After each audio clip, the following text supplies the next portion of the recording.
Well, in this video, we will be talking about executive, uh, general nature of executive and its functions. So to begin with, let's talk about definitional aspects of executive. What is meant by executive? A standard question. Generally, this is the question when we put before anyone what is meant by executive.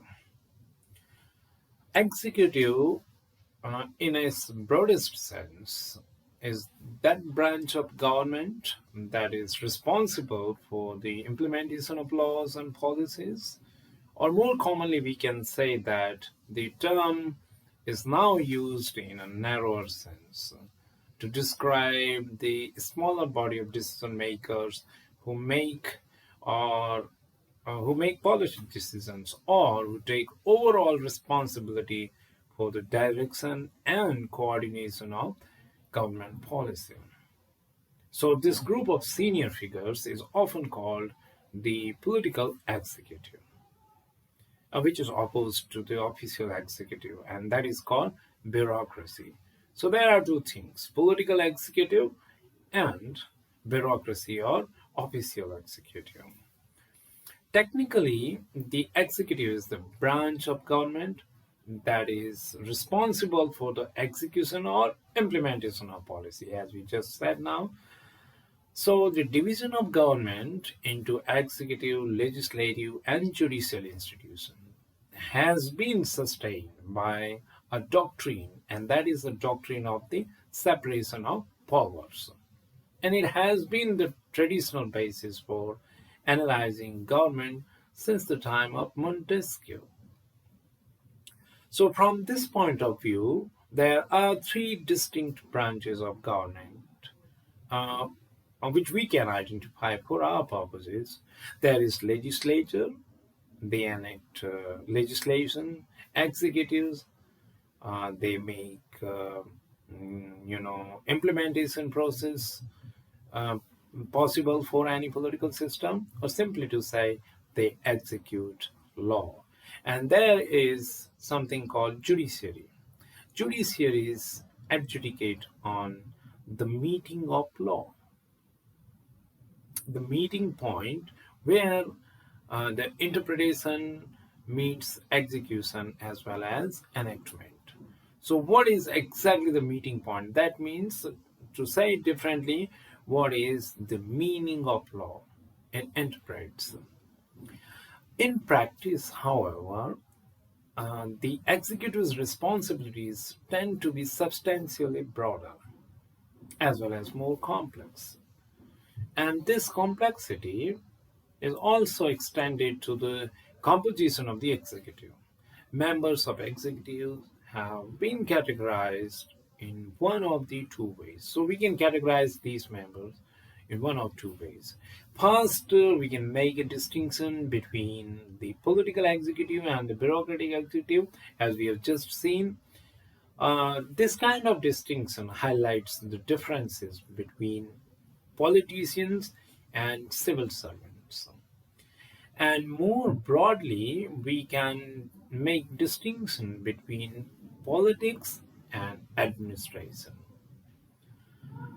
The second way of making distinction is the various levels of status and responsibility, which are identified within executives.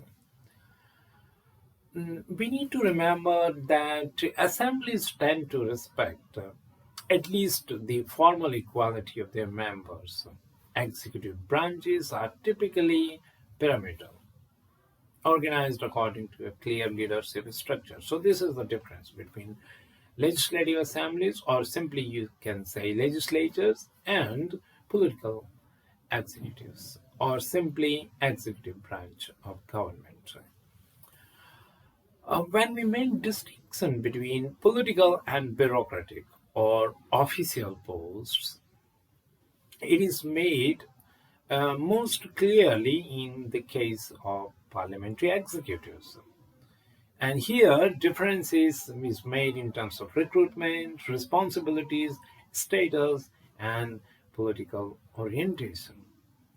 In parliamentary systems, what happens? The political executive comprises elected politicians, ministers drawn from and accountable to the assembly. So their job is to make policy in accordance with the political and ideological priorities of their party and, to see its implementation, overseeing process. The official executive comprises appointed and professional civil servants. What is their job? Their job is to offer advice and administer policy, which is subject to the requirements of political neutrality and loyalty to their ministers. Now, let's pause here and take a look at a terminological dimension of these things. What do we mean by parliamentary executive? We have been using this word. So, by this term, we can make sense of something which is called an executive. So typically, it is composed of a prime minister and cabinet that is drawn and accountable to parliament and is formed through parliamentary elections.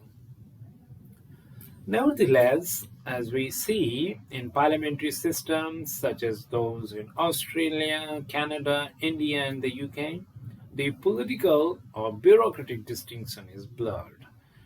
And it is blurred because of the fact that senior civil servants often make a substantial contribution to policy making, and because use is commonly made of temporary, politically committed advisors.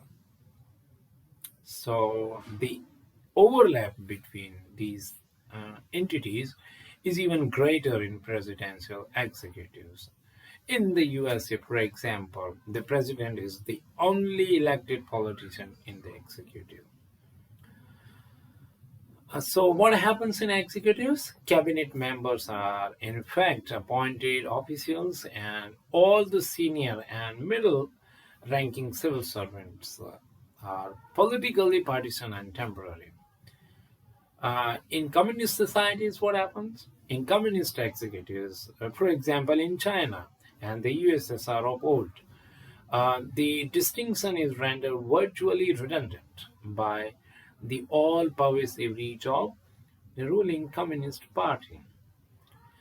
So, Chinese bureaucrats are political in the sense that they are, in all cases, ideologically committed supporters and usually members of Chinese Communist Party. Now we have something called presidential executive. It is an executive that is headed by a separately elected president who enjoys political and constitutional independence from the parliament. We have seen this again. Let's compare. So, in comparison with the political bureaucratic distinction, hierarchical divisions within executive branches are easier to identify. Firstly, executives tend to be centralized around the leadership of a single individual, as Montesquieu has put it. Apart from this, the two separate posts can be identified, although they may be held by the same person. On the one hand, there is the head of state, an office, of formal authority and largely of symbolic importance. On the other, there is the head of government, or the chief executive, a post that carries policy making and political responsibilities. Whereas executive presidents, as in the USA, France, Russia, they wear two hats. The posts in parliamentary systems are usually separate. So this is the difference between presidential executive and parliamentary executive. Moreover, a prime minister serves as the chief executive, and the post of head of state is usually held by a non-partisan figurehead. Beneath the chief executive A range of ministers or secretaries have responsibility for developing or implementing policy in specific areas. There is often a hierarchy amongst these departmental bosses, which is imposed either by importance of their policy areas or by their entitlement to sit in the cabinet or in senior committees. So, as we highlighted earlier, cabinets have responsibilities that range from the sharing of policy-making power in a form of collective leadership to the offering of advice and the broader coordination on executive policy. At a lower level, what happens? At a lower level, the massed ranks of bureaucrats and administrators who, at least in theory, are concerned less with policy formulation than with policy implementation. And finally, there are enforcement agencies such as the police force, the armed forces, and an array of quasi governmental bodies, popularly known as Quangos, whatever you name, it depends on context, which context we are talking about. So you can ignore this for a moment. To say it generally that these are the part of the executive, insofar as they help to put government policy into effect. But they are staffed by personnel who enjoy at least formal independence from the government itself. Now we have yet another term called cabinet. We have used it frequently, many times in our talk. So what is it? We can understand cabinet as a group of senior ministers that meets formally and regularly and is chaired by the chief executive. Cabinets may make policy or be consultative. So, with this introduction, we conclude this video session, and in the next session, we'll be talking about functions of political executives.